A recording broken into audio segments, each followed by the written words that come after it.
Hello, Mesquite ISD, and happy Valentine's Day. Here's the Rivera report for the board meeting that occurred last night, February 13th. And so I will start with some of the things on the consent agenda. We approved the annual performance report. That is the accountability from previous year that we now received all the information, and it was approved at our board meeting along with a hearing to provide the community an opportunity to speak in relation to that report.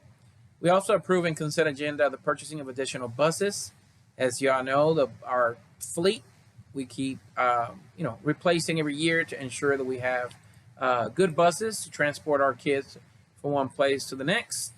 And then we had 3 appointments. I will start with the district AVID coordinator, with Alisa Chapman, currently working at North Mesquite High School, will be serving as our district AVID coordinator as we propel and move the AVID program to the other feeder patterns that do not currently participate in this program.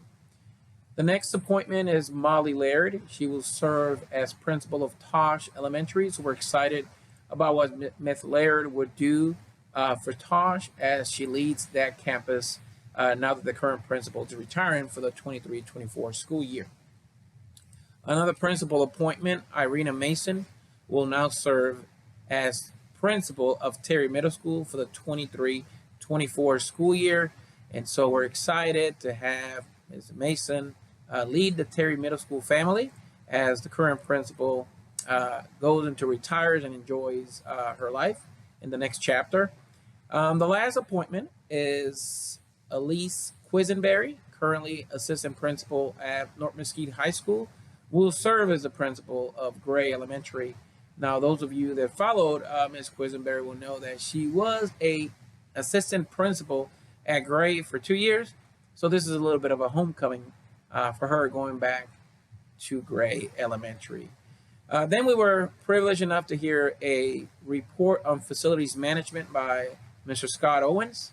He did a great job spotlighting what the department does to ensure that we can continue to operate and serve our kids in our district.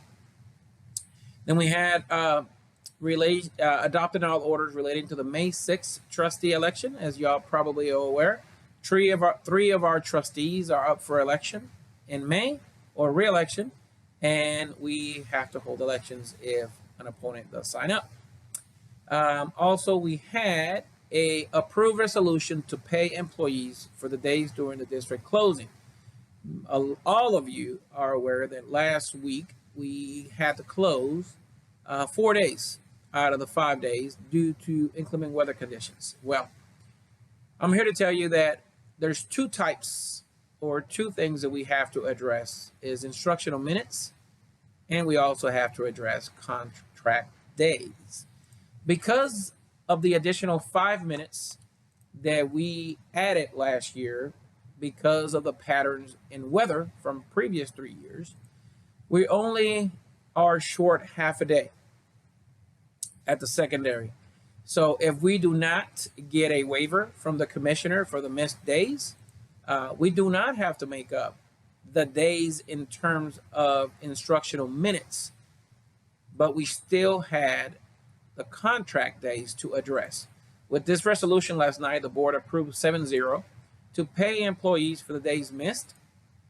And all we're waiting for is a resolution or a waiver from the commissioner to see if we have to change our calendar to make up the half a day that will be missing because of the minutes.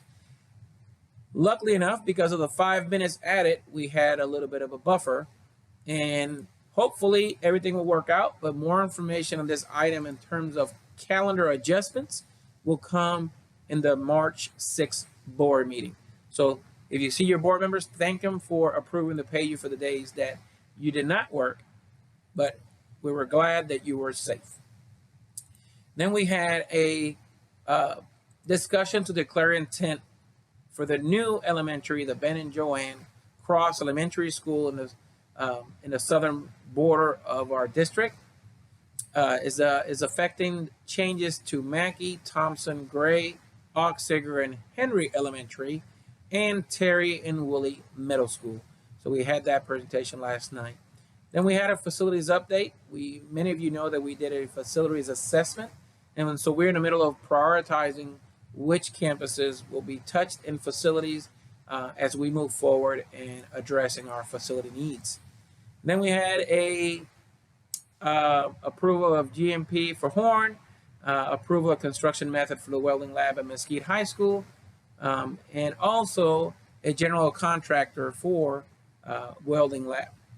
I saved the last item for last. We had a true, very productive discussion on the calendar for the 23-24 school year. There was a lot of speakers that came and presented. There was a lot of questions addressed.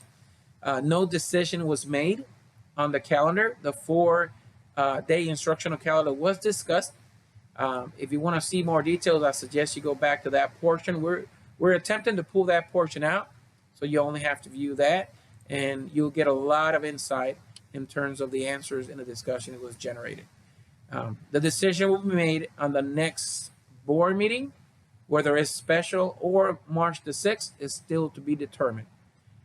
Thank you very much for listening to this summary of the February 13th. And like we say always at Mesquite ISD, excellence always.